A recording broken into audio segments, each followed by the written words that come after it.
Let's rock.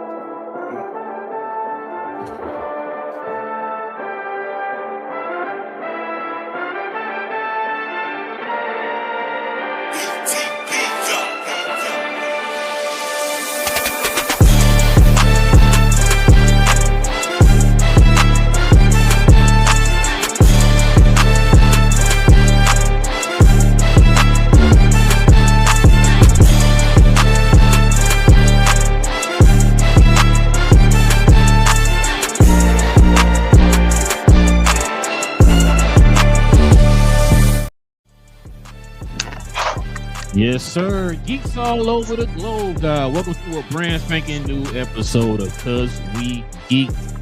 We encourage you to stay geek, man. Listen, I don't know what element I'm gonna take charge of yet. I ain't decided. It's your boy Real. Joining me is Cuz. We got Big J in the building, and BA is here with us as well. Listen, y'all.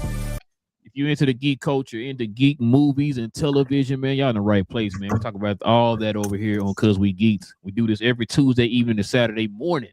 All right. So do us a favor, hit that subscribe button, y'all. Join us here for this. And also, too, if everybody can hit them likes for us, that'd be much appreciated as well. And if you guys have any questions or any comments addressing any of the topics that we bring up, add that to the comment section, y'all, and we'll address those toward the end of the show. All right, fellas, let's get to it, man. We got a nice little show to get to. We got to talk about a show, man. Episode 3 of House of Dragons just dropped, man. So we got to get to that. Pretty interesting episode. So before we get to all that, I ain't even ready yet. Before we get to all that, got warn you right now. All right. If you have not seen this episode, all right, we encourage you to go watch the episode. Go watch the first 3 episodes. Go watch the first 2 seasons. Come back. Wait, it's 3 seasons, right? We're on 3rd season? Yeah. Yes, we're on 3rd season. So, on 3rd season. Okay, so watch all 3 seasons. Come back. Let us know what you think. But until then.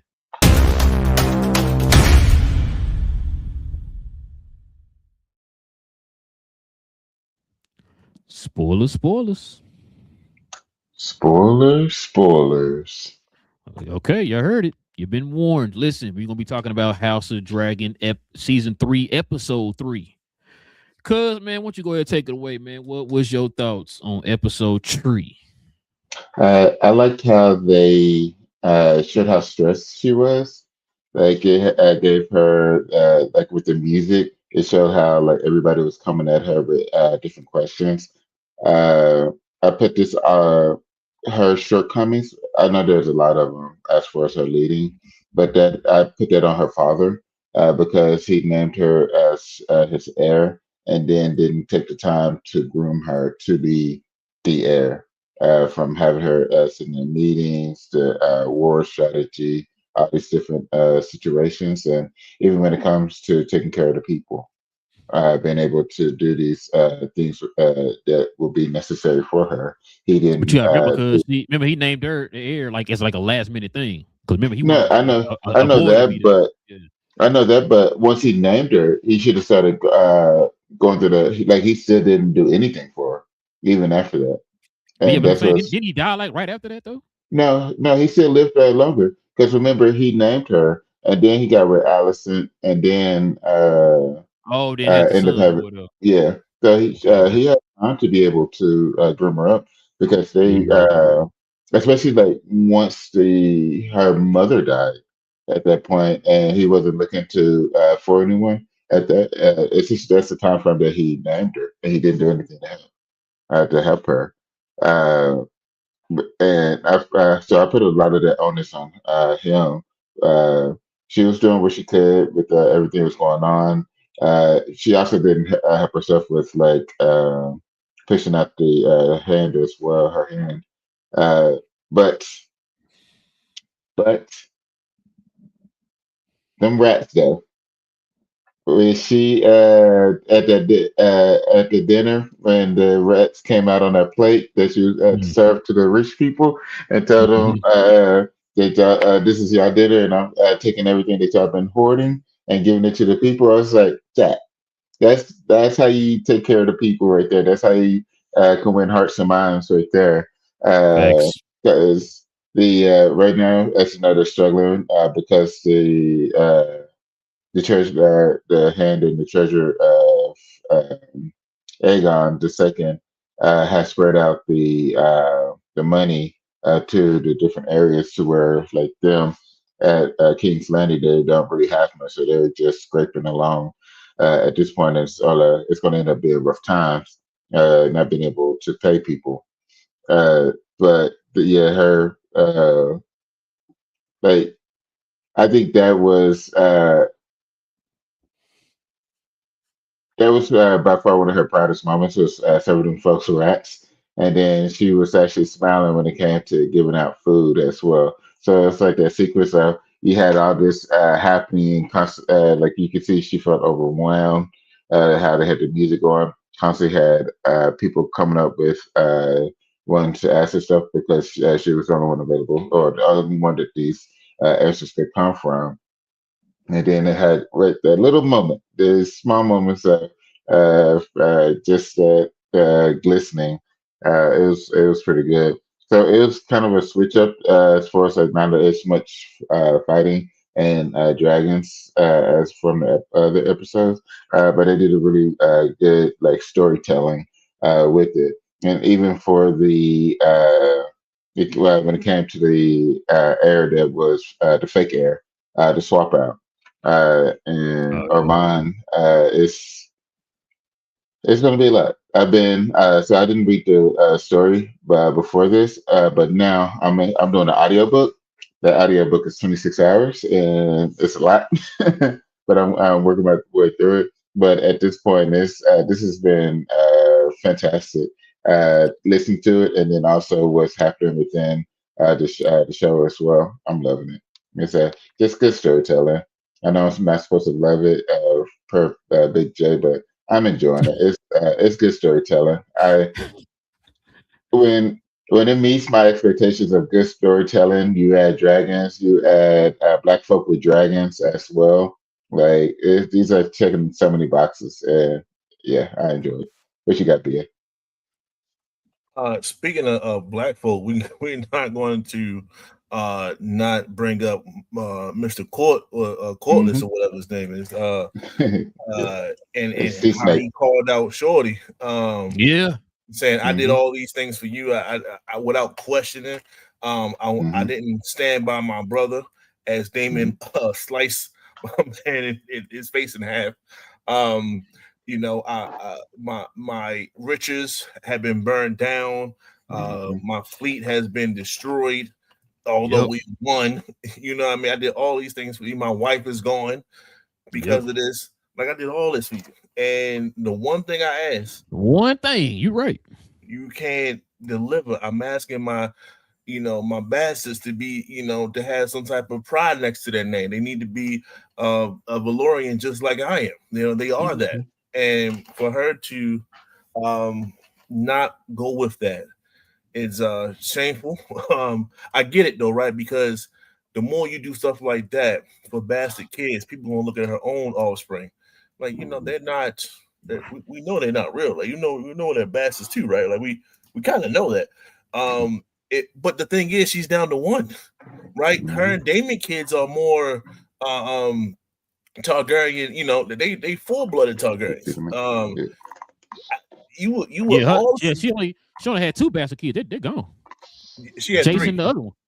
So she She had had three. two. Jace, Lucerys, and Joffrey. She had three. Yeah. Joffrey. Oh. Two died. Two died already. Um, so and honestly, I wouldn't get too hung up on Joffrey too. But with that being said, um, you like I said, she got legitimate offspring with Damon, and I think she should go with that. But with that being said, it does bring those kind of thought processes to her. So I see why she's saying no, but at the same time, this is the one guy that he doesn't want to hit none of that, and he shouldn't. Hmm. Right? He shouldn't have to. And I needed this. I needed to see it. I needed to see this because not for anything that happened in the books or anything like that. It's just I was too I was too team Rhaenyra. You know what I'm saying? Like I was too team her. I'm like, oh, she could do no wrong to a certain degree, and I started to feel like that. And I was like, well, this is the Game of Thrones universe. people gonna die. Let's just call it what it is. I ain't gonna say who, I ain't gonna say what, but people die.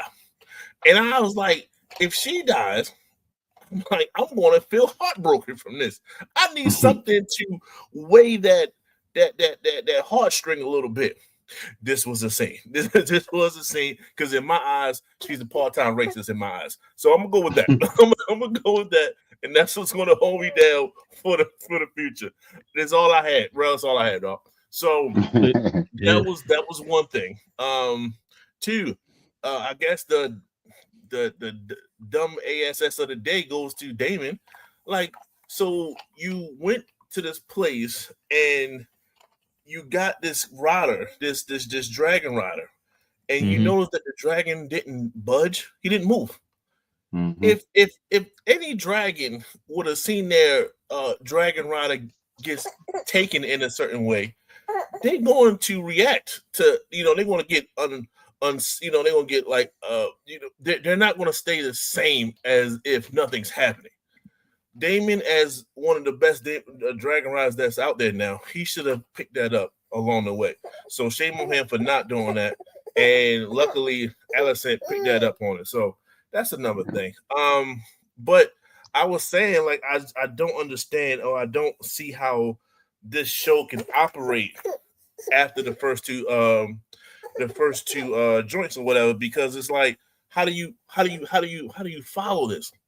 Well, they did a great job of putting you first place, like in first person, of everything that's going on when it comes to switching over from one kingdom to another kingdom. Like this, I was like intrigued on all the things that she had to answer, like right away. Do you have money for this? Don't you have money for that? And and the like. So the fact that I was with her through her emotional journey. Like I said, Emma does a great job of showcasing just being emotional. So I love that about it. And I think that's about it for now. So I'm going to let you go, Rel. Those are the three biggest things that I got so far from episode 3. It still was a good show. I'm just wanting to say those are the three things that stood out to me. Yeah, bro. I'm not going to lie to y'all. When he asked her to let his bastard children have his last name, and she kind of denied it or whatever, I even yelled to the TV like, "Damn, he helped you out. You can't even help him out." I actually yelled that, right? And so it's just like, bro, like she was dead wrong for that, man. Like what BA was saying, like, because if she do that, then she gotta, she got they gotta look at her a certain way and all that type of stuff, man. Damn all that. This man literally, he was one of the, if not the biggest piece to why you won that war. You know what I'm saying? He's like 1A, 1B. You know what I'm saying? And so the thing, it's crazy to me, bro. We are, well, like you said, you listening to the audio book. I didn't read the book, but I do watch the like heavy spoilers and all that stuff after the shows and stuff with my wife. And I was sitting there thinking to myself, like, dang, she already, took over King's Landing. Everything looking like it's going well. Everybody's happy. I'm like, hold on, we only in episode 2. What's about to happen now? And so now we're kind of getting a little glimpse of things kind of starting to unravel a little bit. And I'm thinking to myself, like, once that starts happening, it's like, do you really still want to be the ruler? Dealing with all, like you said, all them folks asking all them questions and stuff like that, man. They asking questions that you don't have answers to right now because you still ain't got your cabinet set up. So you don't have your hand, all that, right?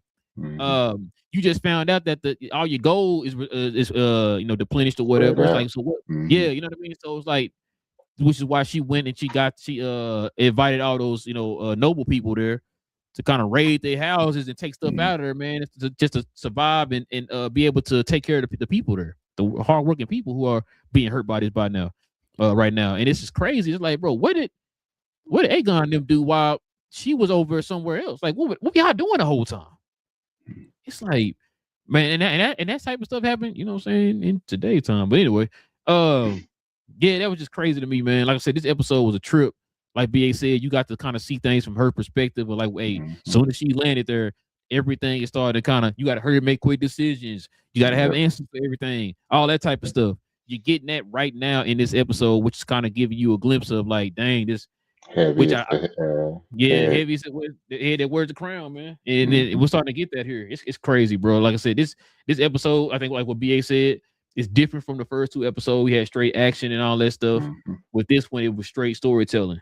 Yeah. And like you said, you kind of got it from her perspective of what was going on and everything. So and I think too, man, when they had got the fake prints and she was looking at his hair, I think Mhm. she was looking. If you kind of look at her face, she kind of looked amazed a little bit.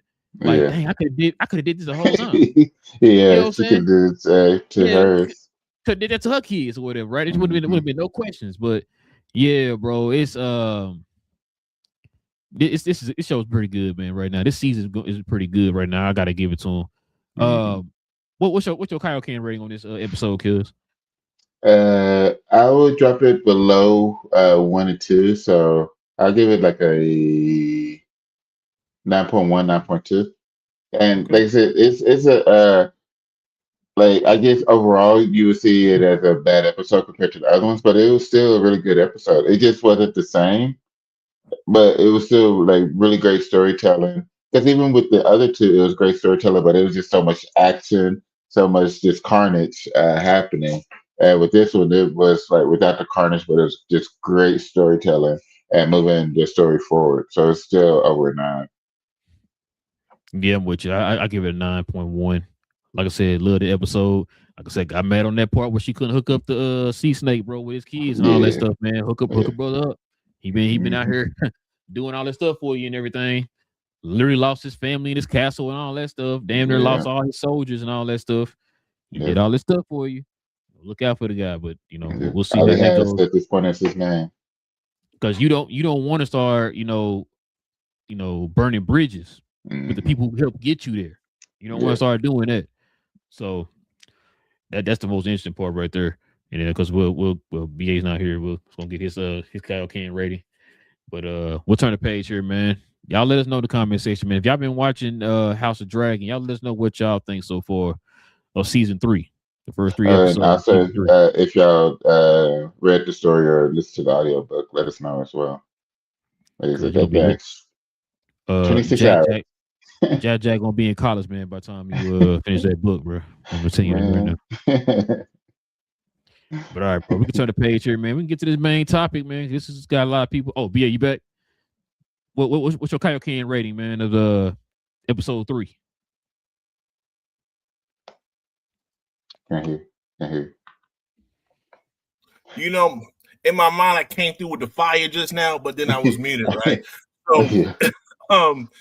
With that being said, we went through a whole episode though, and we have to give props and where it's due. There was no Amon, there was no Aegon, there was nobody. It was just her, and it was all centered around her, and she carried the whole entire show, start to finish. So I'm gonna have to give it an 8.5, 8.7, 8. I give it a strong Son of 8.7. you out here What giving them 9. You out here giving it 8 something, man. Come on, BA. we just said what a 9 and a 9.5 was. Yeah, This but ain't we dropped it episode below. We one. dropped it below the Yeah, we got it 9.5. We below. gave it Yeah, 9 once. like a 9-1. Oh, okay. Just that, that scene in the hallway where she couldn't, call him Valerians. I gotta take at least 0.5 off of You that. got to drop it. Yeah, no, I heard you on that one. I'm just Yeah. tell the cuz, like, bro, how you gonna let this dude is literally the main Mhm. cog on why you got what saying you got the kingdom back, bro, and then you gonna do him Mhm. dirty like that. Like you said, yes, for one thing. Mhm. One That's it. thing. One thing. That's it. You don't want to start burning bridges. Like I told him too, BA. I said the fact too that I kind of knew some stuff was gonna start happening because she already won everything. We was only in episode 2. Mhm. Remember, there's like 8 episodes in this season or whatever. Yeah. Bro, you And still I got think 6 more episodes. the only other thing that you really gotta pay attention to is the other dragon riders. The scene when they got knighted, the white guy, I said white because that's what he chose his surname to be. Something off the white or whatever. He really wants to be like a lord. Like he wants to have his own castle. Like he has that in his mind. And every time he brings something up, they laugh at him. Damon Yeah, Damon kind of talked She down on him she and did stuff. too, because he was like, I want to be a Targaryen. They laughed at him. She was like, That's not, that's you not. know what I mean. So Mm-hmm. that's one, and two, the other dude with the hammer guy. The wife. You feel me? Like he know that his wife is out there somewhere, right? And then where she's at, I think the dude that was burning, that the black guy that came through the door burning, saying, we barely escaped. I think his wife is there. Yeah. So she's gonna make a decision. And that's what they was talking about. Like you have to sometimes you're going to make decisions you're not gonna like. You either retaliate and burn everybody down in that area. Well, that's gonna be Oh his yeah, wife too. yeah, So either yeah. she does that or she doesn't. And then now he's gonna react how she reacts. So what you think is knighthood, where I got my crew here, they are just they could be one step out the door for joining the other team. And that's what you really got to pay attention to. And she's not seeing that relationships and how important and how fragile there is. When I don't think Adam is going to flip either, but when she said Adam the Hall instead of Adam the Valerian, yeah, like that could be him taking one more step. Like, yo, you just gonna say that to my face like that? It don't take much for me joining the other team. You know what I mean? I got the nuke now. We all got nukes. That's how you gotta look at it. Like, as much as they call the Hawk and Thor a nuke in Ultron or whatever. That's they got nukes. I got the keys to my nuke right here, and this is how you treat me. I'm not liking it. So you gotta be very careful of how you treat these dragon riders. So we'll see how these relationships move forward. Yeah, I'm with you. I agree. That's what I was telling Cuz, like you starting to see a little bit of the thread starting to show here, man. Where it's like it might start unraveling. We saw that in this episode where, like I said, she's kind of starting to burn a couple of these bridges. And it's gonna lead to something deeper down the line here. All right, fellas, we can turn the page here. Let's get to this main topic, yo.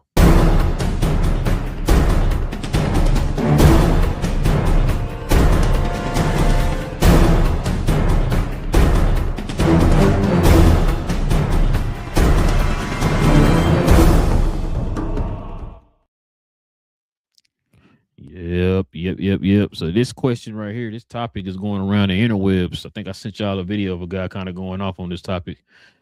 Major studio heads say Gen Z does not care about superhero movies. He says that genre belongs to the millennials. Well, fellas, let's get to it, man. For those who don't know, if I'm mistaken, BJ, you probably can correct me on this. I believe Gen Z is from 97 to 2012. Hey, Big J is a baby boom, man.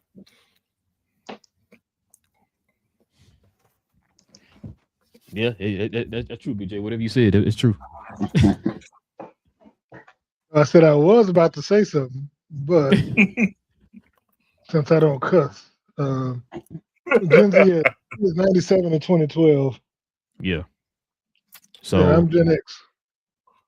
So a lot of hits came out around that time, bro, which is crazy. So I seen a lot of Gen Z people online going off saying, what is this guy talking about?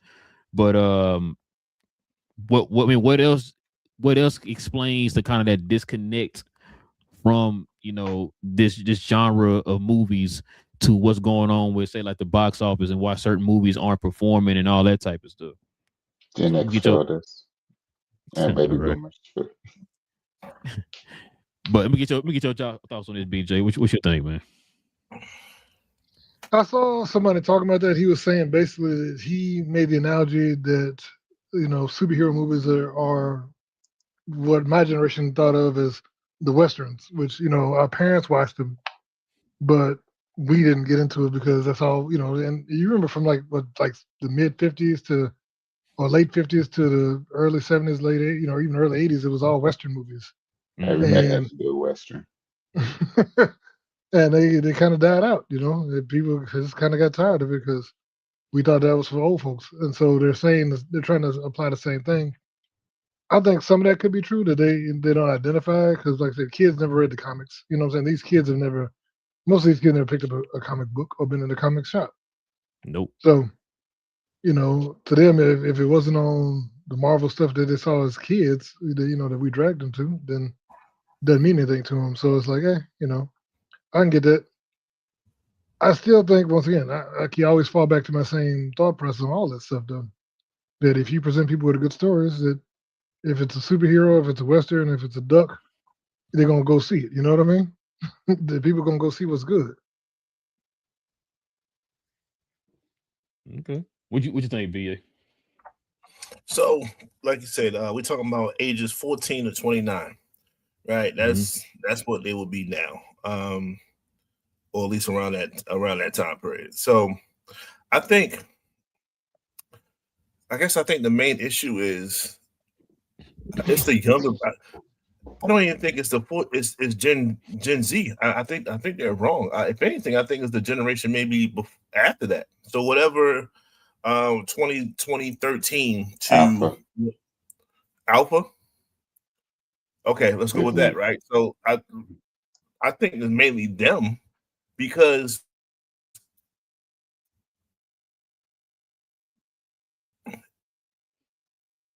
when Marvel started to, they were kids watching this. You know what I'm saying? Gen Z was kids. They was in the movie theaters. They wanted to go. They wanted to see these things. They wanted to see the Avengers. They wanted to see all these other movies. Like they was a part of it. So are they fatigued by it off of something they kind of grew up with? I don't think so. And Jay made a good point when it came to the westerns and stuff like that. My mom still watched black and white westerns. I'm like, Mom, what are you watching? But with that being said, like that was something I had to grow into and look back on. Like, why are you like that was so distant even by the time I was born.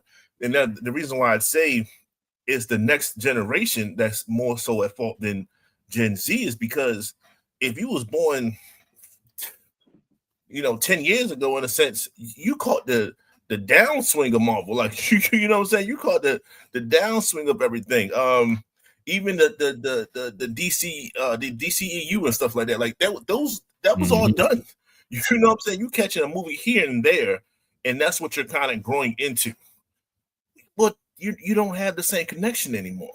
Like it's done for you. You can go without it. You can go without Marvel. Like it's not even like a part of your pop culture thing. But Gen Z, when Endgame came out, best believe that's a pop culture reference for them too. So like that's why I just like I maybe they were just talking to be talking, and I think they maybe just chose the wrong generation. But to overall to end it, it goes once again back to Big J. If you have a great product, it don't really matter. You know, it don't matter. If people are going to buy it, people are going to rock with it. What you probably should do is try to create different ways to make these movies without having the $200 to $500 budget, $500 million budget. That's what you probably should work on. So you can see that, but you just can't throw money into a project as an owner. You just can't throw money into your team and you have a bad GM. Well, guess what? He's going to pick the wrong players. He's not going to have the same synergy, and you don't realize a Jalen Brunson when you see a Jalen Brunson, so on and so forth. Like that's not even no shots, just nah, and that's just what it is. So these studios are still spending money. Like, okay, yeah, that's the formula. All those other movies had $200, $300 budgets. Here you go. It's not the same people running and things like that. So you're going to have some misses because the stories ain't right. Supergirl was just a latest thing, and that whole thing is you didn't have the story right. So the number one thing everyone said was it wasn't the acting. The graphics looked great. It was a little destitute, but it was still good nonetheless. This is just overall. Yeah. They said the storyline was messed up. And direction. As a wrestling fan, I watch wrestling faithfully. Shout out to We Talk Combats. But at the same time, we're saying the same thing almost every week. The storylines are. The athletes are still performing well. They're still doing different stuff. They still are entertaining once they get like wrestling. but the storylines to keep you intrigued in the matches are falling short. Mm. It's that's what it is. That's what it is about everything. Everything in life you have to create drama. And the drama is what sells. If you don't have the drama, you don't have anything to look at. You see, the Boston Celtics are creating a drama with Jaylen Brown, and we're still talking about it in the off. Like we're still going about it because it's drama and it brings people in. You have to give your opinion whether you with it or you're not. But it's still a drama. We have not been talking about the NBA this late into the season like this in quite some time. The drama is keeping you here. So have better writers. You know what I'm saying? Have a better team. Have a better screenwrite. Have a better plan. Have a better program. And you're going to see the same numbers start to creep back up. Thunderbolts wasn't too far from that. They had a good story. They just didn't sell it enough. You know what I'm saying? They didn't sell it enough. Yep. You know what I mean? So it's like that. You gotta create the story, and then once you have multiple good stories, you're gonna see a change. But until then, you're gonna be asking questions like this. They don't care about superheroes. Well, some of these movies are selling out the park. You think they care about Lilo and Stitch? You think they really care about Lion King, real life? You think they really care about whatever Disney joint they come? You think they gonna care? They truly care about Moana? No, they gonna give it a shot just to see how good it is because they remember it as a child, and then if it's really good, or they might see it 2 or 3 times because the storyline, although it's similar, they change it just a little bit, just enough to keep you intrigued in it. That's all. Create better products. What you got, Cuz? I agree with Big J and BA. Write a good story, people will come. I think it is a combination of both Gen Alpha and Gen Z. Because even for like my kids, Mariah, uh, she likes to go see the comic book movies, but it's not like top of mind for her. It's she already had plans with friends and stuff. It's yeah, I already got this going on. Well, I got the ticket. Well, I mean, okay, so she already got the ticket, stuff like that.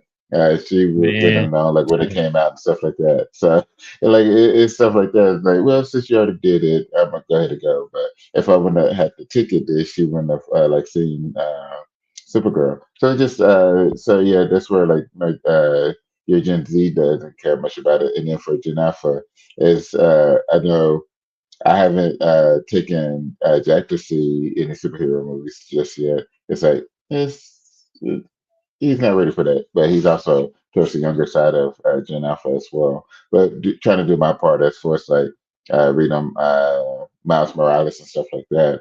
But with the Gen Alpha kids, there's more of your TikTok, your short video, YouTube, and things to that nature when it comes to the entertainment. So, and movies aren't like that. Movies are extended. They run your hour and a half to 2.5 hours plus, and so they had to sit down and be able to enjoy it. And it's everything outside of movies at this point has been anything but like that. You have shorter TV shows, you have shorter seasons. Your cartoons are different as well. So it's a combination of both Gen Alpha and Gen Z, and then how uh, content creation from the short videos to uh, TV shows have changed the way that people consume as well with the streaming services. Um, for them to be able to create those cheaper movies, it'll take a systemic change of things across the board for them to figure that out. That's why they do a lot of their movies. Y'all know why they do a lot of their movies in Europe now, right?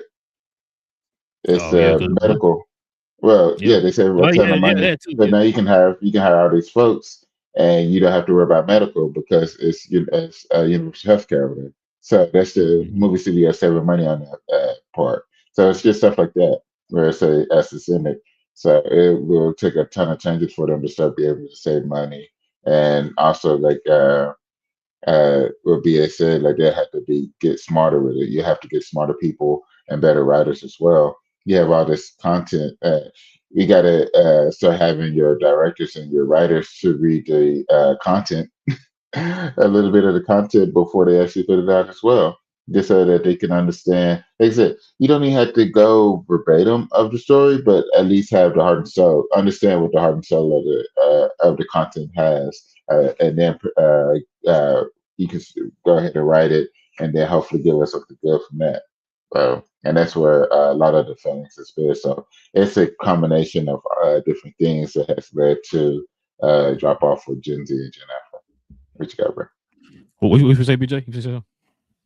No, I was just sitting there listening to everybody. Oh, I thought you were gonna say something. I can always say something if you want me to, but Well, no, if you had, I'm gonna say something real quick because y'all, all three y'all hit some points, man. That I'm trying to remember everything y'all said because there was some stuff I wanted to hit on here. So the one thing I never understood with this genre, now, whenever you see a movie that was from a book, they try their best to adapt that movie directly from that book with no issues. I never understood why with comic book movies, it's like, well, we're gonna take certain elements out of that story and make this movie. It's like, why can't you adapt it like it did in the comic, like you would do for a book? Because if you didn't do it like the book, it'll be an uproar over that. So, but when we say something about it, like, man, why you didn't adapt Woman of Tomorrow to the movie? I mean, it's a comic book movie. I mean, come on, y'all. What we talking about? Then why have a studio based off of comic book characters then? If you're not going to adapt it to the movie or whatever, right? So I think this kind of goes back to kind of what I was saying before. Like you were saying, BJ, you always say like, just make good stuff. Yeah, you do. But what was the one issue that you heard us say when we BJ and Cuz when we talking about He-Man? You didn't market it well. Like you're making the younger generation not feel inclusive when you make these products. Cause like you just said, BJ, my generation of folks, we did pick the comics up. I got comic books in my dorm room right now, right? So we picked the comic books up. So that's why I wouldn't know, hey man, that movie ain't got nothing to do with that because I read it in the comic, right? These kids nowadays don't do that. They don't do that. Hey, they go look at cliff notes or hey, listen to somebody tell them what happened, and then they just go from there, right? Like, I think it's more of a nostalgia thing for us. Like you said, we had the comic books to go off of, we had the cartoons to go off of. That's what we base a lot of our knowledge of this stuff that we get nowadays from it, right? They didn't have that. Saturday morning cartoons helped us shape our childhood, right? They don't have Saturday morning cartoons anymore, which is why, like Cuz was saying, these kids don't nothing is exciting for them anymore. It's like, hey, I can't wait till this show comes out. Or can't wait till this movie comes out. They don't have that same excitement as we have because we have something to kind of latch to that gives us that excitement of whatever that movie or that show is. And that's why I said like it's up to the studios or whoever run the studios or whatever. That's their job to do that. You have to include these people into that. Make them feel inclusive. Make them say, man, dang, I can't wait till that movie come out. Right? They're not doing it. Yeah, we sitting here on the show like, man, I can't wait Spider-Man come out. My little niece, cousin's daughter. Okay, I guess I'll watch it. Wait, you're not excited for Spider-Man? Like this is major. I mean, I'll watch it. It's like, come on, man. Like this is where you have to do your job. Now, if you don't, now remember these kids are getting older. What'd you say, BA? You said 14 to 29. That's an adult. 29. You is a full-fledged adult. You making decisions, paying bills, all that type of stuff, right? So that means that that's a whole generation of adults that you're kind of phasing out a little bit. So that's the one thing about that. I feel like that you have to find some way to include them. Now, I don't know, like Cuz said, I don't know how that is because then they got so many different options and avenues, you know what I'm saying, to kind of entertain themselves or whatever. I don't even know how that is. We don't listen to music the same way we used to anymore. You know what I'm saying? So it's just like, how do you kind of cater to that? And because, like I think you said it, BA, if we're not able to do that, you're gonna have to cut back a little bit. Not saying like, man, you're gonna do everything, practical or whatever, right? Put a dude on the string and show him flying and all that stuff. We're not talking about that. But we're talking about the fact, like BA said, stop spending $3, $4, 2, 3, 4, 500 million on a goddamn movie. You don't need to do that anymore. You don't have to make it a big, huge extravaganza. You don't have to do that anymore. Focus on getting the story right, like Big J always says. Focus on getting the story right, and everything else will follow. You'll make the money. I use Obsession as a prime example. 750,000. That movie was where at now? 400, almost 500 million. Like what we say, BA? You know, another thing when it comes to the marketing, I can't remember if, let's say Supergirl, let's just say the latest flop. I can't remember if Millie was teaming up with Drewski, being on Consonet's joint. You see what I'm saying? Like the people, the movers and shakers aren't just, because what they do is, you know, the press tour, right? They're going on a press tour before the movie comes out. So they do the late night shows and all these other things. That's fine. But you just said, 14 to 29, they're not watching Jimmy Kimmel like that. They're not watching Seth or whoever. Like, I don't even know. Like, you know what I'm saying? Like I fell off with Dan and Jay Leno. So it's like they not checking for that stuff. So how is even the slightest bit of movie information getting to them? You know what I'm saying? So the first thing I thought was like TikTok and things of that nature. But besides TikTok, it's like, all right, the people might not be following Millie Alcott or other people of that nature to even watch it, to even know what they're talking about. So you have to go to people that's making things happen in order for you to say, yo, this is like the next level of marketing, the Show Speeds of the world. You feel me?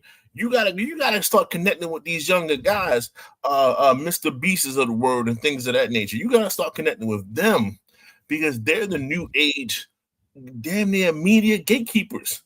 You feel me? Like they the ones that got millions of followers. Not some of these network shows. They don't have it no more. So they're not doing not nearly enough to connect with them as much as they should, and I think that's a flaw on all their parts. No, I 100% agree. Because remember we talked about this. I brought that up with He-Man. What did I tell you?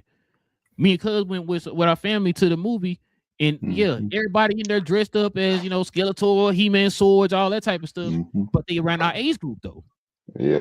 The trailers and all that stuff, they played up on our nostalgia. You got our money already. You got our money. You have to. He-Man has not translated through the generations like you think it has. We just grown up, and now we're the ones making the decisions and paying the money now. So yeah, like I said, you have our money already. How can you get Mariah, Cuz's daughter, to be invested in this movie? How can you get my nephew, who's 5 years old? That's the age range you should be focusing on. Got little toys, little swords, all kind of stuff, right? Like, how do you focus on that age group? I said the same thing about Jay. I'm gonna let you go because you definitely was patient. I said the same thing about Mandalorian Grogu. Yeah. I had to find. I could not find content on Disney Plus that was marketable to a 3-year-old. Yeah. Where does that make sense at? You feel me? For Mandalorian Grogu, Burger King, right? they had promotions and stuff like that, right? Like, where was I could not go to Disney Plus, the hub in which I should be going to, and I could not say, hey, check this out because this is an example of what you're going to be watching. I couldn't find it. What you got, BJ? Well, the other thing I was going to kind of bring up is, like you talk about them marketing toward the younger kids, and I think part of it goes to, if you're going to make stuff based on comic books, right? And you go into the source material. So the big event, the culmination of all this Marvel stuff coming out is Secret Wars, right? And they're based on a 1984 story. Well, but mostly with the Battle War and all that stuff, you know, a lot of it originated in 84. They recreated in the 2015, but even in 2015, that's still 11 years ago. These kids haven't seen any of that stuff. If you know, and if you're taking this, because the symbiote was an 84 one, right? Yeah, that's 84. The Black Suits Fighting, that was in 84. So you're talking about what, 40 years ago? 42 years ago? These kids ain't reading a 42-year-old comic book, man. You know what I'm saying? So And you got to keep like even with the DC's been coming up with the new stuff with the Absolute and all that stuff, which is bringing heat. But you got to keep telling new stories. You can't keep going back to the stuff like you said. That's gonna be reminiscent for people our age or my age, you know, and expect kids to be just throwing dollars at you. Yeah. And dragging their parents to go see it because once again they have zero connection with this. Even the parents, a lot of parents didn't watch this stuff. No, You know, oh, sorry. Go ahead, BJ. My bad. I didn't cut you. what I was gonna tell you, like I was watching a TikTok. It's funny. I was watching a TikTok of this like a Swedish girl. She was breakdancing, right? She was like 16, 15-year-old Swedish girl breakdancing, and she was breakdancing to "The Choice Is Yours" by Black Sheep.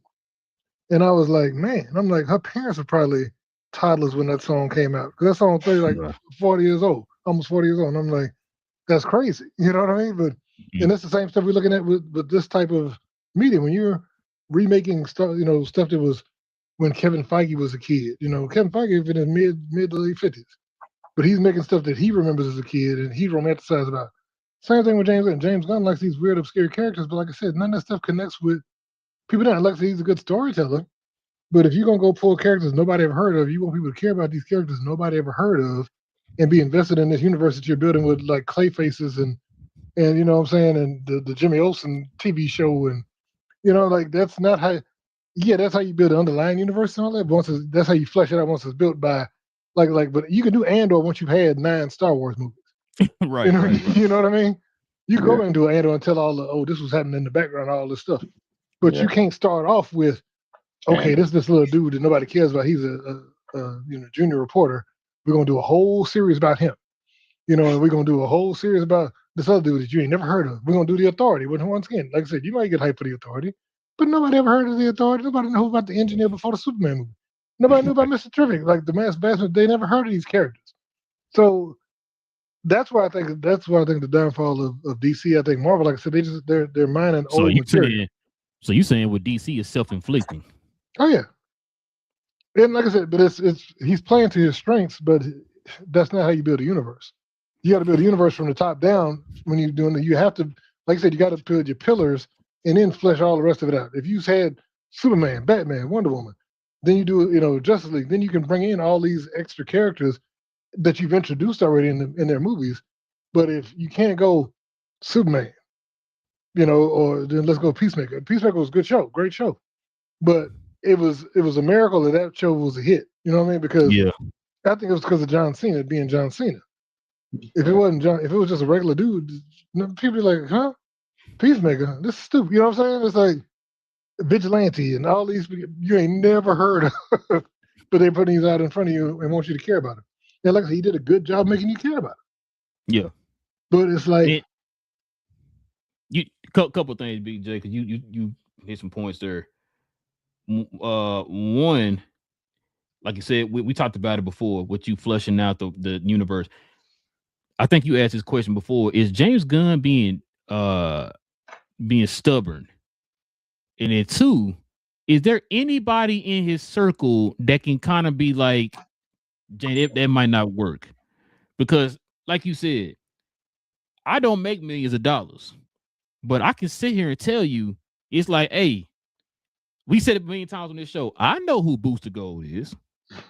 My wife don't know who Booster Gold is. If I say Booster Gold to her, she gonna think I'm being funny or something, right?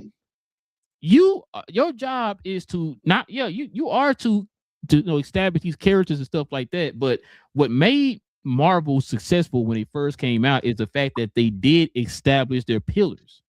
Then you played those obscure characters or whatever, the characters that we don't know anything about, off of those characters.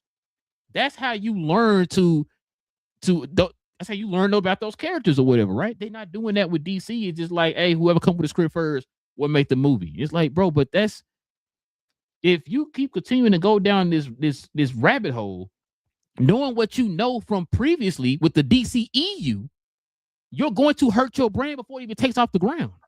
Well, so here's the thing though. So what a lot of people say is, well, Marvel didn't start with the A-list characters because nobody knew, people didn't care about Iron Man and Hawkeye.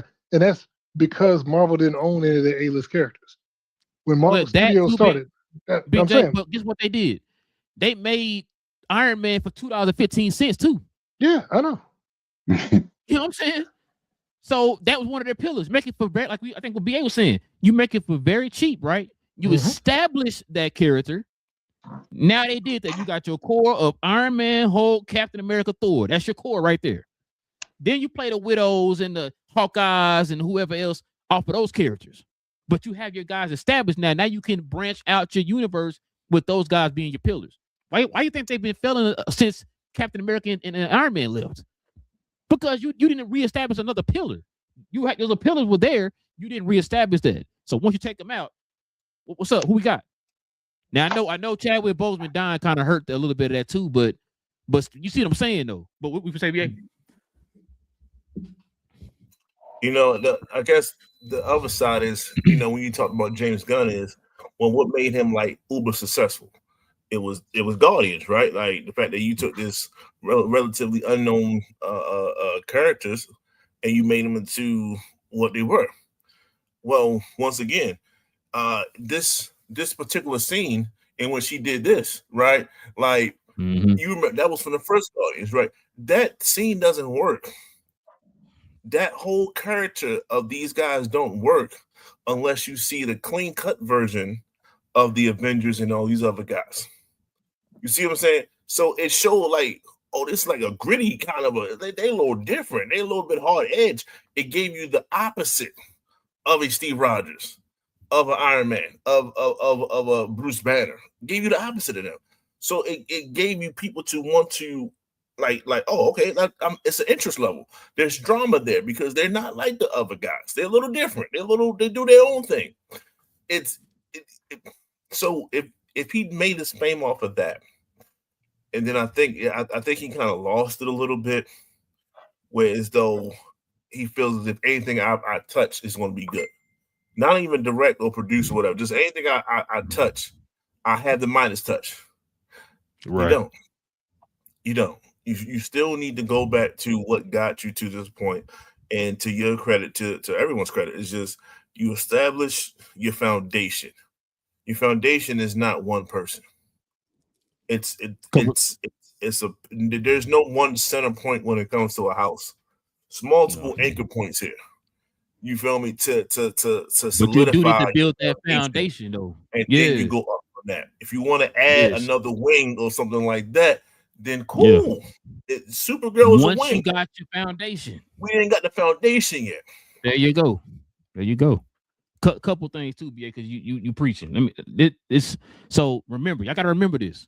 I know everybody talking about how successful Guardians was. Who was in charge when he made that Guardians movie? It was Kevin Feige, right? You had somebody over you when you made that. So that's why you send it. And on top of that, you got to remember he was able to make Guardians because what BJ just said. You had a whole string of successful movies before that. You had 3 phases or whatever it was, right? So you were able to take that chance on a Guardians after you had 3 goddamn phases. You can't do that with DC. And I think like you said, BA, you might hit the nail on the head. I think it's because his reputation. He thinks like, oh, well, everybody's just gonna trust whatever I throw out there. Just throw, Detective Chimp out there. It'll sell. Nobody knows who Detective Chimp is. You gotta establish something first for to know who that guy is.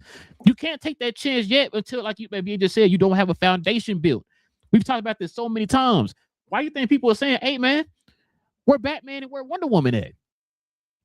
Hell, I wouldn't even be mad if you said, we would come with a Flash movie. Okay, he wanted the pillars. I mean, like he wanted like the Justice League, right? You establish your Justice League first, like they did in Marvel. You establish your Avengers first, and then you branch off from there. I get it. I would still want the Trinity first. That's fine. But Flash is one of them, upper level heroes or whatever. That's fine. But the thing is, you have not established your foundation yet for you to just go out here and do these off the wall characters. Creature Commandos is fine because you did it on TV, and now we watched it. My wife can sit around watching Creature Commandos like that. That's fine. That's not going to affect anything. But once you start putting it in the movie theaters, that affects you, which means that you have to establish something before you get in the movie theaters, or you're gonna have a Supergirl situation. And I think this goes back to when I talked about like Kathleen Kennedy, right? She's one of the greatest executive producers, probably the greatest executive producer of all time. Like all the classic movies that you know, the pop cultural movies that y'all know, she was the one who produced it, right? But that's two different lanes from being an executive producer, somebody who produced the movies, and somebody who's a studio head. That's two different ones. I'm just hoping and praying that James Gunn is not going down that same road. Y'all heard me talk about that before. I hope he's not going down that same road. You have the creative side, right? But are you able to be a guy that can run a studio? We're starting to see a little bit of the cracks right now before we even began with the whole Supergirl stuff. We're hearing all these stories from behind the scenes or whatever, right? And so that's why I'm hoping and praying that James Gunn can figure it out. Like, don't be I don't know how James Gunn runs as far as like people who he surrounds himself with. I hope he don't have a lot of yes men around him. Somebody needs to say, hey man, we actually Peter Safran, hey, we need to sit down and we need to come up with a plan to where we can build the foundation up from the ground up with our pillars to hold up our universe. We don't have them right now. We about to get 18 super family movies. We don't even have nothing for Wonder Woman or Batman. It's like, bro, you get like BA said, Supergirl's a wing. No, she's not the pillar. That's a lie. That's a lie. You're being untruth right now. You're being untrue right now. Well, because we got Clayface for Batman. We got the Cape Crusaders for Batman. We got Bane. We got Bane. Everything but. We got everything else. Hey, can I get Batman? No. Did somebody do this before? Did somebody do this? Was there another studio? There was a studio that was linked to Marvel that done this before, I believe. Peripheral characters without the main star for that universe, just all the affiliates. Oh, and that's successful, right? They're pretty successful. They made hundreds of dollars when they was doing that, I believe. Right? Oh man, yeah, that's just crazy to me, man. I'm hoping because listen, DC is due for a win, bro. It's like, damn, can they get established too, man, the same way? And it's like he's starting to kind of do a lot of the stuff that we were kind of having issue with the DCEU, bro. And I'm just, to me, I really feel like it's not that difficult. It really ain't. What you got, BJ? So, and this goes to one of the things we talked about a long time ago, and remember back, and we heard some of this come out this week. That's why I'm bringing it up. When we talked about the Batman and having the multiple Batmans, right? It's like you heard that he's been clucking heads. He clucked heads with Gillespie. They said the same thing with Matt Reeves. They said he's like, he keeps trying to force Matt Reeves to make his Batman and pull him into because they want to hurry him get Batman in the DCU. But he's saying that he doesn't want to put out two competing. But publicly he's saying, oh yeah, it's fine. We're gonna do that. I'm like, that's why I don't believe what you say, because you're showing me the truth. And then they said behind the scenes, you're saying the exact same thing I was saying, that he doesn't want two competing Batman running at the same time and trying to pressure Batman Reeves. Because like I said, everybody who saw the first The Batman, that has nothing to do, and it's a totally different tone. It would not fit at all into this universe. The Penguin would not fit in with the same universe as Superman. It's too different and too grimy. You know what I mean? Nope. Yep. And so you need to either let that run its course or just cancel the project and start your own. But I think, and they said that's another problem because he can't do to Matt Reeves what he did to Gillespie because it's in his contract. Yes, it's contract. Yeah. They said he can't bully him. And Matt Reeves has final control, final cut on his scripts and on his movie. Yep. So that's frustrating Gunn because as a studio head, he can't just step in and start manipulating and stuff with the stuff that he, once again, I'm sure he would hate as a creative, but now we see that he's doing it as an executive, But I wonder what's going to happen. Like I said, when all the people who spent this $100 billion to buy Warner's, are they going to be like, hey, we need you to put out Batman tomorrow. We need you to work on it now, Because Batman is a guaranteed $600-700 million movie. Exactly. In his sleep, yes. So, like even if you're not gonna do Batman, BJ, why haven't we heard anything about Wonder Woman at least? Because you know who's writing the script. You know who's writing the script. That's another thing too. That's another thing too. Stubborn. That's why I was asking. Like I think you said in the last show, is he being stubborn, bro, or what? Bro, what are we doing? Like you're self-sabotaging yourself. You self-sabotaging yourself. There's two things, man. He was there at the tail end of the DCEU. He saw how things were running. He saw how things were trash. Second, y'all keep hearing me say this. How do you work this close with Kevin Feige and not pick up anything from this guy? I'm just gonna do it my way. James, your way right now is looking a little shaky right now. You might want to take some notes from Kevin Feige, who has been a successful studio head. Why not? I don't understand this. Why not? Exactly. Like, why not take away from a guy that you supposedly respect and are great friends with? Or now I'm gonna do a complete opposite of what he did. Wait, why? Why? I'm not saying copy him verbatim, but there are certain things that you need to take from this guy and learn from this guy to be a successful studio head. He's arguably the most successful studio head in the business right now. Why not take some stuff from him? Nah, I got it. Don't worry about it, bro. I'm guaranteeing you, if Kevin Feige was over here, it wouldn't take us goddamn 55 years to get a Batman movie or a Wonder Woman movie. Like, I don't understand, bro. Like, that's just crazy to me. It's like Gun. Like, we everybody, man. A lot of people were counting on you, based off of your knowledge of the comic books and stuff like that. We think, oh man, it kind of remind me of Mark Cuban, BJ. Being that fan that bought the team or whatever, right? Thinking, oh man, it's gonna be great. But one of us out here with a team, and then look what happened, right? So it's just like, that's why I kind of feel right now with James Gunn. Like, bro, I feel stupid. I'm like, I'm putting my faith in you, thinking that, hey, listen, now you got somebody, you got one singular vision. Now you got one singular vision. We should be good. We're not getting that right now.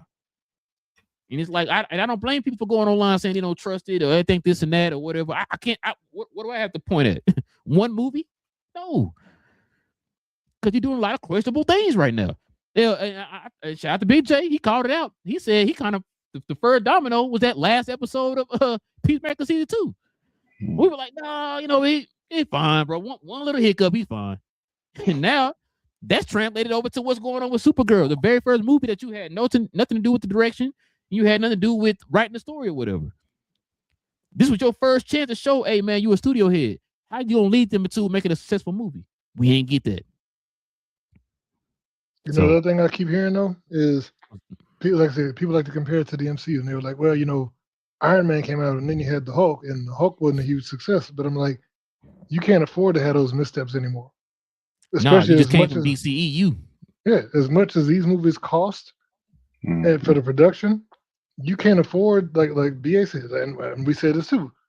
How many times have we said, as we talked about this, you got to be cheaper? Because once again, if you're losing and if movies aren't making $2 billion automatically anymore, when your movies aren't dropping $2 billion off the rip, when you have to fight China to get into China, then you have to make a cheaper movie. You can't make a movie that costs $500 million to make and market, and where you have to clear $1 billion just to break even, and then be like, but like I said, and we said this how many times, like when we talk about Blade, we said instead of all this stuff y'all been doing, hire Chad Stahelski, the guy that did the John Wick movies, and who wants to direct Blade, have him go direct Blade. He said he can make it $50 million.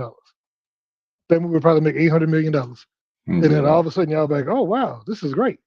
A lot of the movies you could do that relatively cheap. But if you do all these street level people, a Punisher movie, it may not make $700 million. But if you make a Punisher movie and it's gritty and violent, 25 million or something like that, you may make 150, 200 million, and you're like, oh. And I think they're scared of that. I think they're scared of, if the movie doesn't make this much, people gonna look at it as a flop. I'm like, who cares if you're making money? If I make a movie, I'm about to say, ain't the goal to make the money? You just want to be in the green. That's all you care about.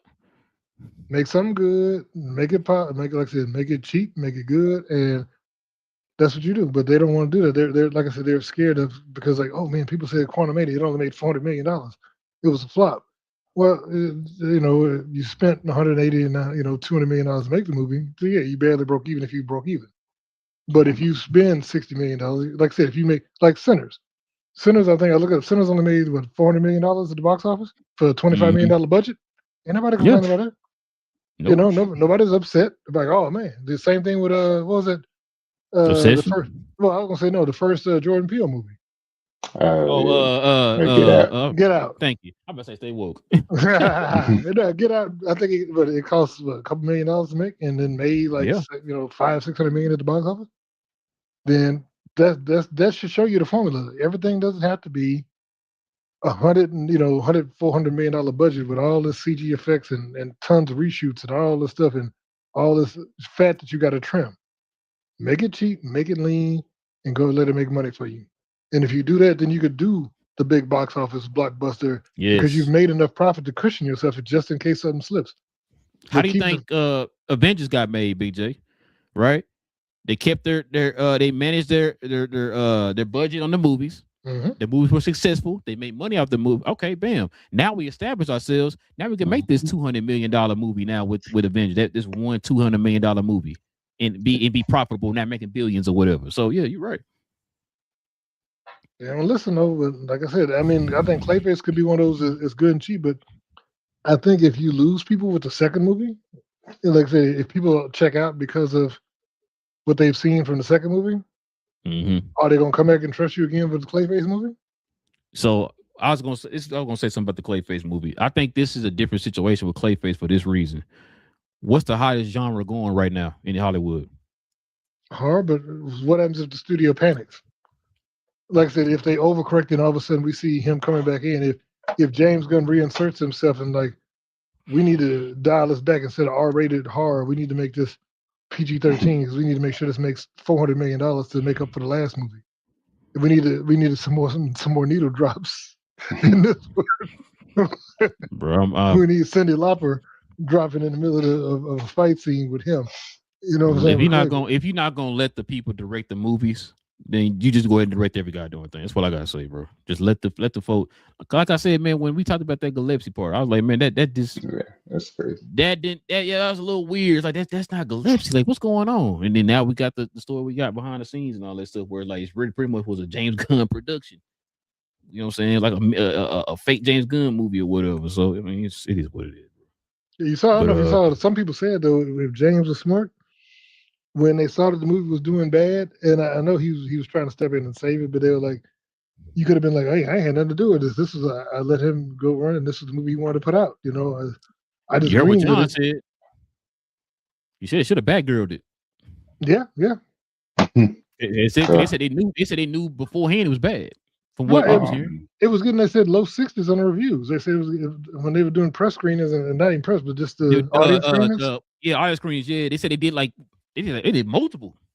Yeah, I think it was like 8 or 9, and they said it was getting in the 60s. And they say when they did the face off between the Gillespie version and then here they said it was like there was a 2% difference in the score, a 2-point difference in the score.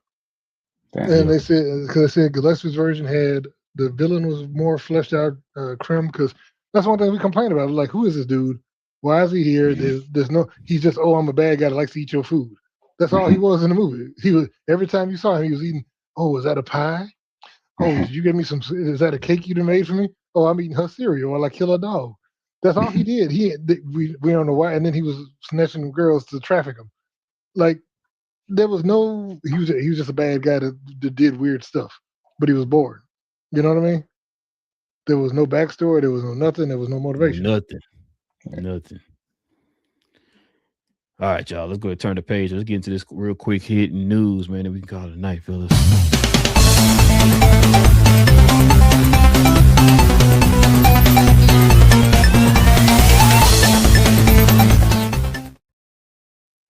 Yeah, y'all. We got the trailer just dropped. We got the first official images for Avatar Aang, The Last Airbender, man. Get y'all thoughts on this trailer, fellas. BA, what you think about this trailer, man? It got you excited, or are you like, it is what it is? I brought this cup up earlier, the Mandalorian Grogu cup, for a reason. Because once I seen this was on the docket, that's exactly what I felt like that it's going to be very similar to that movie. I don't think this is going to progress too much of the story. I just think we're just taking a quick sample detour of what it's been, and that's all it is. So the same exact thing that people were saying for Grogu and Mandalorian and Mando, I expect y'all, not necessarily y'all on this panel, just like the internet community, y'all should be saying the same thing about this. It's just a one-off of one of his missions, and that's all it is. So I'm not the happiest of campers when it comes to that. I don't think this is going to be any type of saga. Like I think Avatar is good enough, whereas though you could have came out with a saga from this. You could have came out with another 3 movies, and him going through adult things. I hate to say like adult things, but way more mature things than what he dealt with as a 12-year-old. And that's all I mean by that. It's just, shoot, Zoku, he the Fire Lord now. Like he gotta. Let's talk about that. Let's talk about the trials and tribulations with that. There's a lot of things to talk about. Other than this guy that looks like a bad guy from the air tribe some kind of way. Like, okay, all right, you figure this problem out. Yeah. Move on. Like, it just doesn't do enough for me. So, will I watch it? Yes, but am I like, yo, I can't wait for this to come out? Nah, miss me with it too much. Glad it's coming out on Paramount Plus versus going to the movie theaters.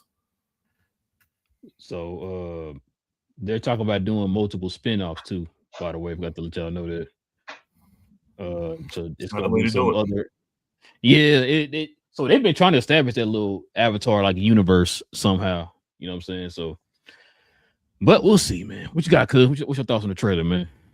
It looks actually pretty good as far as wanting to watch it. I agree with BA.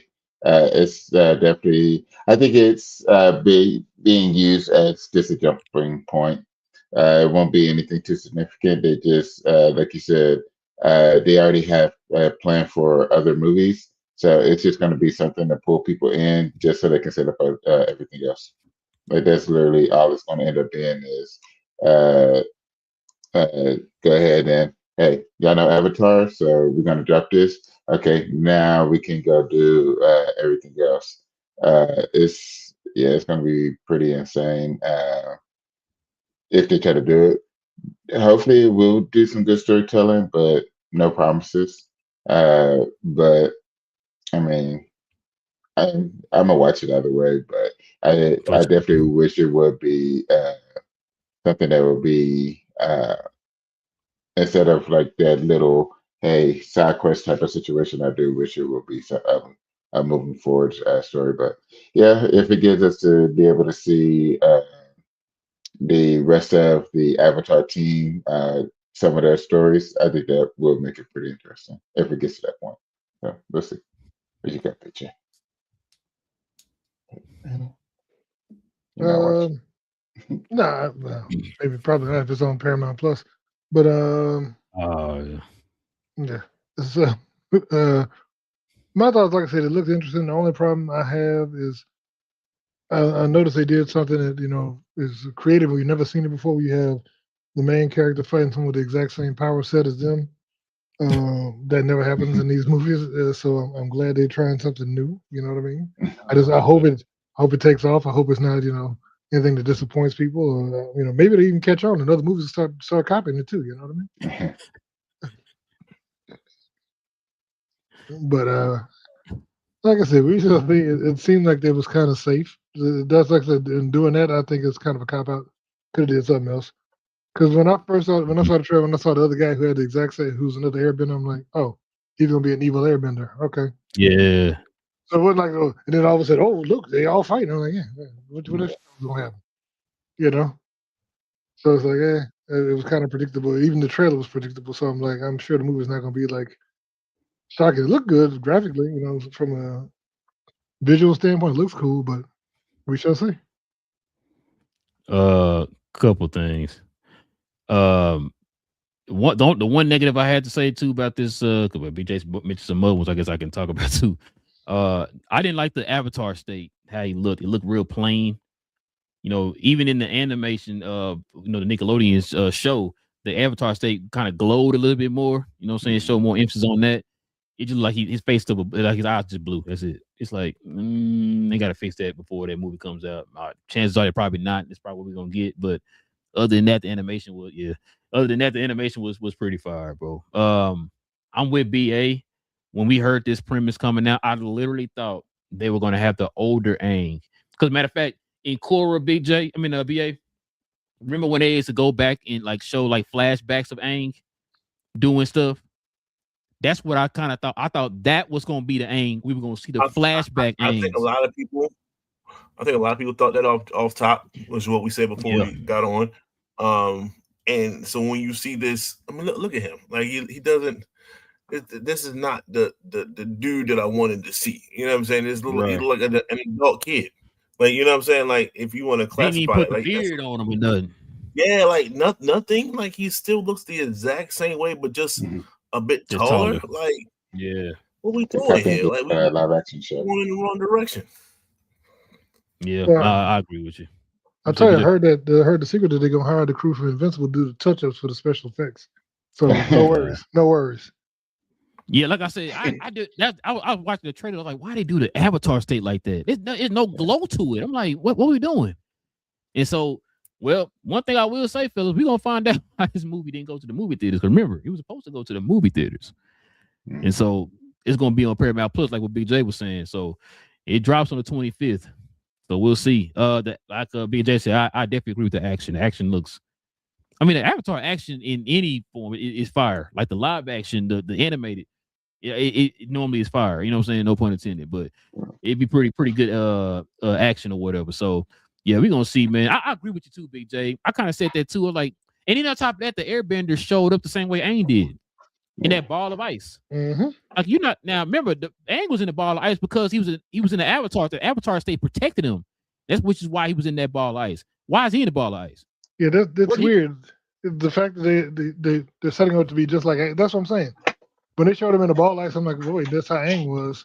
So he's supposed to be, he has the exact same powers. I know he's an airbender, but I'm saying Aang was supposed to be the last airbender. The Avatar to have all the powers, been everything. Is this guy gonna be, like I said, just a rinse and repeat Aang?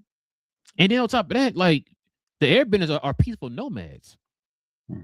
So you come in, you like you a rogue, airbender? Like what is this? Like, yeah, you know what I mean? He acting like a Fire Nation person or whatever. Like what are we doing? Or Earth Nation or whatever. You know what I'm saying? So that's crazy. I thought about that too. Because at first, when I first seen I didn't see the trailer yet. I saw like pictures and stuff. I thought maybe that was like Aang, like, something happened and he kind of like let his hair grow out or something like that. I thought that's what it was. Then we saw the trailer and then it showed him. And I was like, okay, I'm gonna watch it. I'm a little apprehensive though. It would have been more intriguing if that was a woman, right? So you bring a softer side, like you said. Like as soon as you see this, I'm surprised Sokka ain't say he looks like a bad guy. Like I'm surprised he didn't say that. Like literally say that. But if you make this character a woman, then now Aang has to go past his original senses because he's like, yo, I got another person. They talking about they're the last two airbenders. Well, what do the last two of a tribe do? You try to reproduce to get more numbers out there. So it would have been made way more sense if this was a woman. And now it's like he has to go against his natural innate ability to want to reproduce just for the sake of his people. And I'm not trying to get sexual enough, but just like this real basic human nature at this point. You know what I'm saying? To get more people that look that's like him. And then you have Katara there, and then you have a whole bunch of other stuff. So that would have even played better than this bad guy that kind of came out of nowhere. That's clearly a bad guy, and clearly they're going to fight each other at the end. And this is pretty much the story. Like, I don't think we're not going to dive too much outside of what we just saw. You know what? You know what, BJ? I mean, BA, you said something that kind of had me thinking, bro. When you said that, they should have let more time pass, right, within this story. So we're kind of like Star Wars, right? Where Luke and then they beat the Emperor and all that stuff, but then we jump to the sequels, right? Where it's like, oh, we thought everything was up and everything was cool or whatever. Like, nah, we got the First Order and all that stuff. They need to do it to where, like I said, the flashback scenes in Korra, they could have put those actual scenes, but that premise, that story that within those flashbacks, make a movie out of that. Like, man, what's going on? Right before it. I'll go before it. You know what I mean? How did it lead to that? How did it lead to that? Like, he's already established all that type of stuff. They could have done that. He got his kids or whatever. Him and Katara got their kids or whatever. That's fine. But like you said, have it to where right there in the beginning, so we can know, like, dang, what's going on right here? What led to the flashback scenes in Korra? That's what we should be. That's what I thought they were gonna do. I'm like, oh, hey. Matter of fact, we talked about it on the show. Me and Cuz talked about it. I'm like, bro, if they, yeah, older ain't get killed, bro. I seen it in Cora. I'll sign me up. What's up? And then we get this. I'm like, I mean, like I said, I'm gonna watch it, bro. I'm gonna watch it. It's just, I got questions. But let's go ahead and turn the page here, fellas. Get to the questioning comments. We got a lot of question comments in here, man. Shout out to the folks, man. Interacting here. Let's get to the question comments, man. We can call it a night, fellas.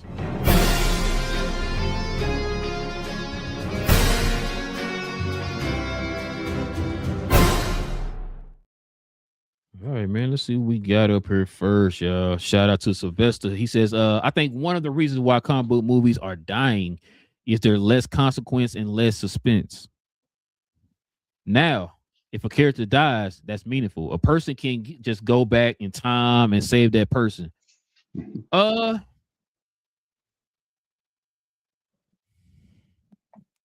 sounds like a better story. That sounds like he wants a better story.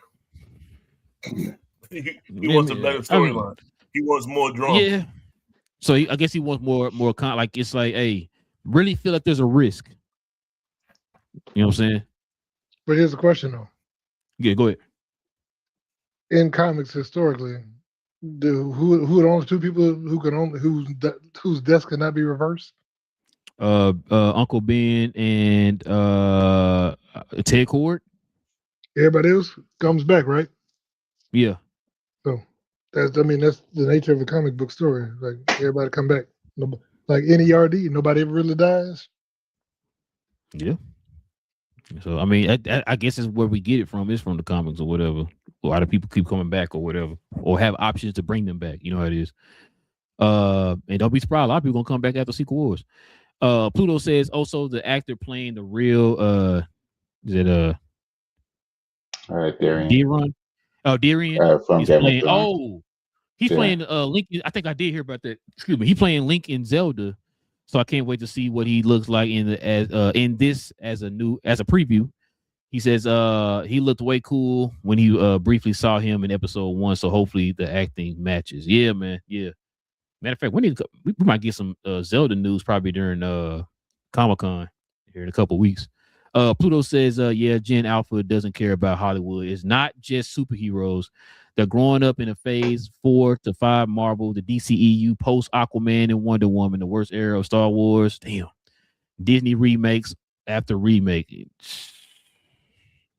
Somebody said that. Pluto might be preaching on that one, bro. I ain't gonna lie to you, man. Jesus. What you say, BA? I say he ain't lying. Yeah, he ain't. It's a bad spot. Yeah, it is a bad spot, man. Yeah, and I don't know how to get out of that spot. That's the only thing. You know something funny too, though? I was gonna throw in to what he's saying. I don't know if you watched Colton Ogburn, but he did a breakdown. Yeah. He was talking about one of his reviews of Supergirl. He kept complaining about the editing, and he said that the pacing was off because they were trying to rush through stuff. Because they said the studio mandate was to keep it under 2 hours, and he said, and I've heard this about other movies too, but he said that basically said they cut it like it was a TikTok or something. And he was like, you already got my money. Like, take your time and tell the story. He's like, they're cutting stuff as if it's being cut for streaming, not as if it's being cut for a movie. Right. Which I'm like, it's like they're trying to hurry him, catch your attention. So they killed old girl's family off the rip without ever showing them as a family. So what connection do you have to this family? All they did, they showed, the opening scene is Crumb coming up to the house and killing people.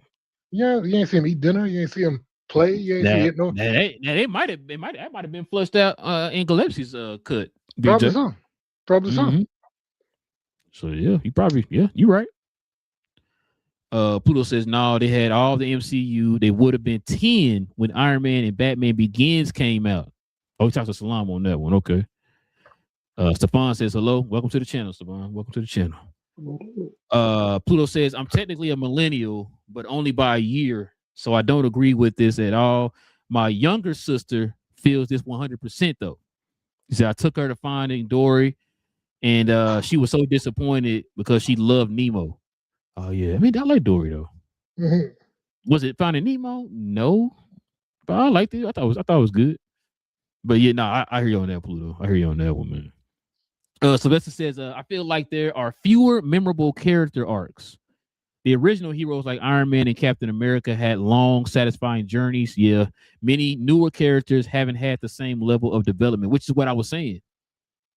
Why is that? Because the Marvel Cinematic Universe decided to build up those characters, and you're branching off from those characters to give folks time to kind of, like you said, we're growing with those characters. Then you kind of learn about the Hawkeyes and the Widows and whoever else that you add into these movies or whatever. So yeah, you're right. We did have time. It's what we're kind of waiting on with the DCEU. I mean, should I say the DCU? Salam says, yeah, Pluto. Oh, he probably tried Pluto on that one. Sylvester says, I think people would like to see something different. That's why the Clayface teaser trailer was such a huge deal, because it's something that's fresh, which is kind of what I was saying, Sylvester, to Big J. That's why I said I think this. Now I'm not putting your hat toys on it, Big J, but I'm just saying I think it'll be successful because it's going to build off of a genre that's successful right now. That's the hottest genre going right now is horror. You know what I'm saying? So that's what they're kind of banking on. The fact, like you said a minute ago, it's a lower budget movie, right? And it's a horror movie. So that's what they're kind of banking on. So we'll have to see how that goes. But yeah, now you're right about that trailer. Everybody was buzzing about it when it came out, the teaser. He also says very predictable writing. Character arcs aren't really a thing no more. Villains ain't interested since Thanos and Gore, to be honest. Was Gore really interested though? From Love and Thunder. They wanted Gore to be was interesting. That's another one of those cases, BA, where I was saying why you didn't get that out the comic. If you read the comic and learn about the Gore, bro, he's a beast. People say words. Taika Waititi. That's why Gore wasn't interested. Oh my god, bro. You might be right. Salam says Clayface looks like a standalone story that doesn't have any superheroes or require universal threads to connect to, which is kind of what James Gunn is going for. Mm-hmm. That's what he's going for, but I don't know, man. If you're trying to establish a universe, I still feel like you need your pillars, though. But I get it. No, that's the thing. That's one of the things they said, that he wants you to be able to watch any of the movies in and of itself, but then he also wants it to be a connected universe. I don't know if you can do both things. I don't either. Which is also why he refused to do end credits. That's part of the universe building. You know, so that gets you ready for the next film. That's how Marvel got so successful. But yeah, it is what it is.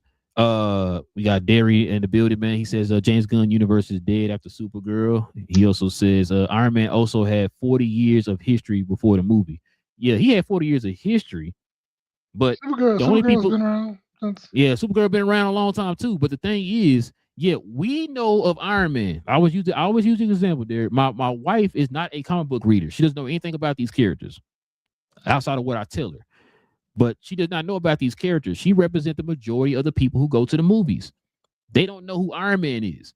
So the way that you do that, like what Big J was saying, you keep the budget low and you market it a way to where it's inclusive for everybody. So that way a person like my wife goes watch it. She's like, okay, this looks interesting. Let me go watch it. Also, the movie is good. You know what I'm saying? That's what you're trying to do as a studio. Like comic books are for people like us. We know about this stuff. But you got to be inclusive for the majority of the people. Oh wow, you're older than me. You get better actors too. Whoa, sir. I mean, sir. let's not act like Robert Jr. ain't one of the best actors that come through the last 20, 30 years. And you know, he completely already embodied that's the seamlessness of who Robert is and who Tony Stark is what made that jump for Iron Man. Let's call it. It really did. You're right. Yeah, you know what I mean, but they caught him at a low point, though. That's part of the issue, though. They caught him at a low point, but his agents were at an all-time high. So they made up for it on his contracts moving forward. Yeah, the first one he didn't make any money, but yeah, that's the thing. Because remember, the studio didn't want to insure him. The insurance company didn't want to insure him. But they didn't really trust him like that far yet. Because remember, Favreau put his reputation on the line for him. Yeah, same thing with Terrence Howard. Both of them had to vouch for him. Yeah, both of them. Yeah, you're right. You're right. Backstabbed. Took all this money. Pluto says you can't say it's not that difficult after the debacle of the DCEU. That's because he had folks who ain't picked up a damn comic book Pluto running the DCEU. That's why. Remember they tried to add DC. Remember they tried to add Jeff Snyder was the one they tried to put over the DCEU. That didn't work either. Remember that? Was Jeff Snyder? Somebody. But no, remember I was gonna tell you. I think years ago I heard that conversation. And remember when they were trying to make Michael B. Jordan Superman, Mm-hmm. and then everybody was up in arms because they were going to recast Henry Cavill as him, and they were like, and then someone asked them, it's like, well, you already got a black Superman in DC, and they were like, we do. It was like the studio heads had no idea. They never heard of Calvin Ellis. They had none of the other black versions they never heard of. And when they told them, they were like, really? And they had to go back and look it up. And I'm like, that lets you know everything you need to know. Yep. That's a prime example right there. BJ's right, bro. God dang. Salam says DCU isn't dead after Supergirl. Just don't make absurd decisions like making a derivative character as your second film in the universe. Yes, Salam, you're right. Should have been Soup, Wonder Woman, Flash, then Bats, no Deadpool, Deathstroke, and Bane. Same thing. You being funny. I got you, Salam. I got you. You being funny. He also says Wonder Woman I get, but I don't see why we blaming Gunn for Batman. Even if he could do Batman two Batmans, think of the optics. It shows to Hollywood that they don't give a bleep about Reeves as a director himself. He won't do that. But he's the one that said it. That's what I'm saying. He's the one that said you could have two at the same time. He made it. He was like, audiences Hamlet. I'm like, if you hadn't said it. Did you lie, James Gunn? Pluto says no character in history has been on screen by two directors at the same time, but y'all want Gunn to be the first to pull the trigger. People already think he's ignorant AF. That wouldn't help the DCU. Once again, Pluto, it's not that what we wanted. What did you just say, BJ? This is what he said. We argued on this exact panel because I said that you can't do it. You can't do it. James Gunn said, I think the audience is smart enough to have to. Yeah, he was like, we could definitely do it. So, and then like what BA saying, you said that, but you giving us everybody other than that guy. You know what I'm saying? Pulling the spum you. So it's Spumsy. Let's ask this question. Let's ask this question. Do you want us to keep waiting? Like that's the other side of this. Do you want us to keep waiting for we're talking about pillars, we're talking about established superstars to carry your franchise, to make all the other subliminal characters, to make them even marketable as we move forward. Do you want us to keep waiting for Batman? Like, how long do you want us to wait? That's the problem. He should already had his own movie already. That's the problem. I mean, these actors ain't getting any younger. You know what I mean? So, nah, I agree with you, BA. I agree with you. Did I read that one? No, you didn't. BJ. James Gunn shade is one of the best running jokes on the show. It's not shade if I bring. Okay. My problem with James Gunn is the stuff he says out of his own mouth. When you tell us that Peacemaker season 2 is going to have the greatest ending of any TV show in the history of TV shows. You had to bring that up, BJ. I was doing good until you brought that up. You brought it up earlier. But then when we watch the show and then we see your wife kissing John Cena and you off in the corner crying. And people mad about it. Why y'all mad for it? I ain't saying y'all that. In multiple interviews. No. The great thing of all time. No, I didn't. Crying in the corner. Jesus. He probably been doing something else. The Snyder Cult already praying on his downfall. It's from Pluto. They already praying on his downfall. No need to add to the reverse to that. Yeah, man. I mean, it is what it is, bro. The fandom is already toxic. Pluto says still waiting to see Zuko and Azula searching for their mom as an adaptation. Wait, is she? I thought she was dead. In the animation, she did. Pulled out. They just got pulled out. Now, she died in the live action. Remember, what's the dad killed her? Remember? Pluto said, "Cut BJ Mike." Pluto says, "I already saw the movie." So, oh man, Pluto, you saw it. Come on, man, what are we doing? He said, "I already saw the movie, so I won't spoil it. But I'll say there are reasons and explanations to the villain. But I agree, there are better stories they could have done." Trying to see how to take your quote here, Pluto. Are you trying to say there are okay? You saying there's explanations? Okay, we'll watch it. You're not saying bad or good. Okay, I'm trying to read into your quote there. He says, I don't know why, but man, we ain't even seen them eat dinner. Took me out. Oh man. And then Islam says, gun sitting in a chair in the corner. Oh man. Listen, bro. I listen. I'm not one of them people. It's like, yeah, it's over after Supergirl. I'm hoping and praying. I can only go by hope. I can only go by prayer that James Gunn does the right thing. Like BA said, please establish the pillars so that we can get this universe. We're trying to get you on par with Marvel, man. I want people to say like, dang, I can't decide between Marvel and DC. What's going on? Yeah. But we'll see, man. But yeah, listen, man, we definitely appreciate y'all, man. Hey, if y'all over on Twitter right now, what you say? Oh, Bash. Oh, yeah, it said bashes her, and she has a spirit change. Her face on the run. A team avatar along with Unhinged Azula go looking for her, and it's crazy. Ooh, okay, crazy. Yeah, so she does that. She actually has another family as well. You know what I'm saying? And Zuko, if I'm not mistaken, is the one that finds her and reestablishes her memory in a sense. So, yeah, okay. It's a way to flush that. Look, it's gonna be like 5 or 6 better options probably than the one they came up with. Just call it what it is. I hope this movie good, bro. I'm not gonna lie to you. I hope it's good. But you piqued my interest on that, Pluto. I ain't gonna lie to you. But yeah, listen, like I said, guys, do us a favor, hit that subscribe button. If you're over on Twitter right now, follow us over here on YouTube, y'all. Come over here, hit that subscribe button. Shout out to the folks who just subscribe to the channel here. Hit them likes for us too as well. We'll be back here on Saturday. Go watch X-Men 97 episode 4. Okay, we're gonna talk about that on Saturday, y'all. So go watch that. Join us here on Saturday as we talk about that and other news, man, dropping here in the geek world. With all that being said, man, it's your boy Rare. Got Cuz in the building. Got Big J, BA. This is Cuz We Geeked. I see your name. This is Cuz We Geeked, man. We talk about all things in the geek culture involving movies and television. Big J, man, take the not out of there. Put Big J the hater on there, man. First of all, we are. I gotta say that not a hater is usually haters. Exactly. We out, y'all.